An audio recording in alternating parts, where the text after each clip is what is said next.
اعوذ باللہ من الشیطان الرجیم بسم اللہ الرحمن الرحیم قل ارأیتم ان اہلکنی اللہ ومن معی او رحمنا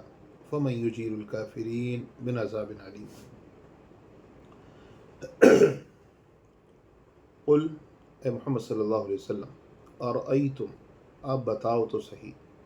ان اہلکنی اللہ اگر اللہ نے مجھ کو ہلاک کر دیا، ومن اور ان لوگوں کو ہلاک کر دیا، معیہ جو میرے ساتھ ہیں، او رحمنا یا مجھ پر رحم کر دیا، فمن یجیر الکافرین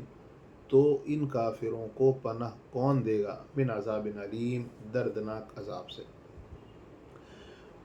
اس آیت میں اللہ تبارک تعالیٰ مشرکین مکہ کی ایک تمنا کو بیان کر رہے ہیں کہ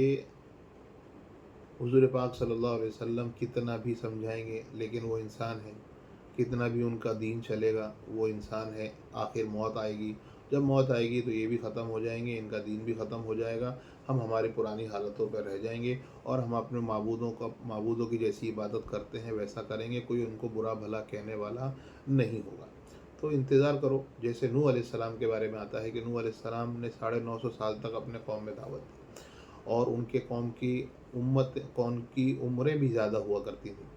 100 سال 200 سال 300 سال جیا کرتے تھے، لیکن نوح علیہ السلام 950 سال تک اسی قوم میں دعوت دیتے رہے۔ تو یہ لوگ اپنے لوگوں کو، اپنے بچوں کو وصیت کر کے مرتے تھے کہ یہ بوڑھا آدمی ہے، اس سے دور رہنا، یہ پاگل ہے، اس کی بات سننا نہیں اور زیادہ ٹینشن نہیں، کبھی نہ کبھی تو یہ مرے گا اور مرے گا تو اس کی دین اور اس کی دین کی باتیں ختم ہو جائیں گی اور اپنے بت پرستی میں ہم مبتلا رہیں گے، ہم اپنے عبادتوں میں لگے رہیں گے جن کی عبادت ہم کو کرنا ہے۔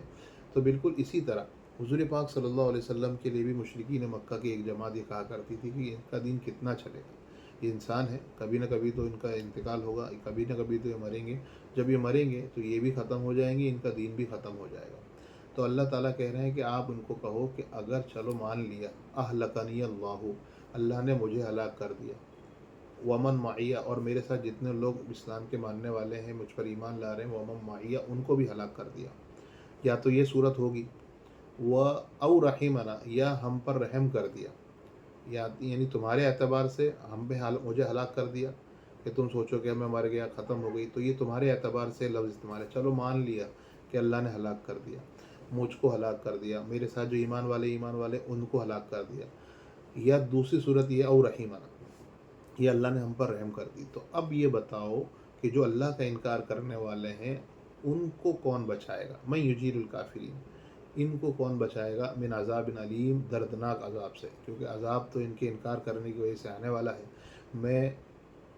اللہ نے نبی بنا کر مجھ کو بھیجا ہے، میں نے آپ کو دعوت دی، آپ کو سمجھایا، اب آپ کو نہیں سمجھ میں آیا، چلو اگر میں نہیں آتا اور تم اسی طرح انکار میں، اللہ کے کفر میں، اللہ کے انکار میں لگے رہتے تو اللہ کے انکار کی وجہ سے عذاب تو آتا ہی ہے، تو اب دنیا میں نہیں آئے گا تو آخرت میں آئے گا۔ تو فمن یجیر الکافرین تو کون سی وہ ذات ہے جو بچا سکتی ہے، جو پناہ دے سکتی ہے کافروں کو، من عذاب علیم دردناک عذاب سے۔ قل آپ کہہ دیجئے، هو الرحمن آمنا به وعلیہ توکلنا فستعلمون من هو فی ضلال مبین۔ یہ حضور پاک صلی اللہ علیہ وسلم کو تسلی کے طور پر بولا جا رہا ہے کہ ان کے بولنے پر آپ ٹینشن نہ لیجئے، آپ تو سیدھا سیدھا کہہ دیجئے وہ تو رحمان کی ہی ذات ہے، آمنا بھی جس پر ہم ایمان لائے ہیں، وعلیہ توکلنا اور اسی پر ہم نے بھروسہ کیا ہے، فستعلمون اور تم بھی عنقریب جان لو گے، من ہوا فی ضلال مبین اس شخص کو جو کھلی گمراہی میں۔ کہ اللہ تبارک تعالیٰ نے اس پوری صورت کو، 30 آیتوں کی یہ صورت ہے، شروع سے اپنی قدرت، اپنی طاقت، اپنی نعمت اور اپنے عذاب کو بتلایا، اپنی طاقت کو بتلایا۔ تو اللہ تعالیٰ کہہ رہے ہیں کہ جب اتنا تم لوگوں کو سمجھا رہے ہو اور تم تو ایمان رکھتے ہو تو تم یہ تو سیدھا سیدھا کہہ دو کہ میں رحمان پر ایمان لا چکا ہوں، وتوکلنا علیہ اور اس پر ہم نے بھروسہ کر لیا ہے۔ اور جب توکل کر لیا ہے، ایمان لا چکے ہیں، تو اب آپ کو ان کے بولنے پر، ان کی تکذیب پر، ان کے جھٹلانے پر، ان کے مذاق اڑانے پر یا ان کے ایمان نہ لانے پر آپ کو ٹینشن لینے کی ضرورت نہیں ہے۔ آپ نے جتنا کام آپ کا کرنا تھا آپ نے کر دیا، اب آپ ان کو آپ آخری کا بات کہہ دیجئے، هو الرحمن وہ تو رحمان کی ذات ہے، آمنا بھی جس پر ہم نے ایمان لا رکھا ہے،